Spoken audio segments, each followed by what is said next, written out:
Tout ce qu'il faut savoir de l'actualité économique en 120 secondes, montre en main. Le programme du RN précisé. Ce lundi 24 juin, Jordan Bardella a présenté les principales mesures que son parti mettrait en œuvre s'il était majoritaire à l'issue des législatives.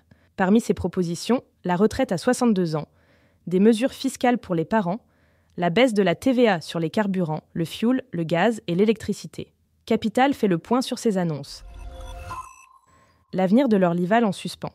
Depuis aujourd'hui, la ligne 14 du métro parisien vous emmène jusqu'à l'aéroport d'Orly.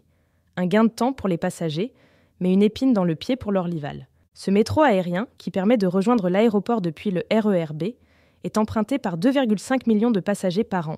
Alors qu'il rapporte de juteux dividendes à la RATP, son trafic risque de chuter fortement. La France subira-t-elle le sort de la Grèce des années 2010 ?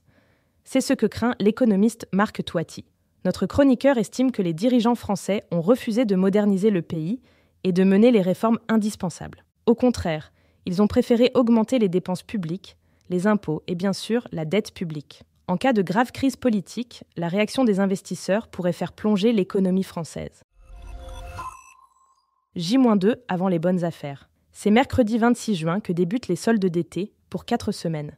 Un événement attendu aussi bien par les consommateurs que par les commerçants, qui espèrent faire remonter leurs chiffres de vente. Mais la crise politique actuelle, avec son climat anxiogène, pourrait freiner les achats des Français, craint Yann Rivoilane, président de la Fédération française du prêt-à-porter. Ce podcast a été écrit par les journalistes de Capital et mis en voix par une intelligence artificielle.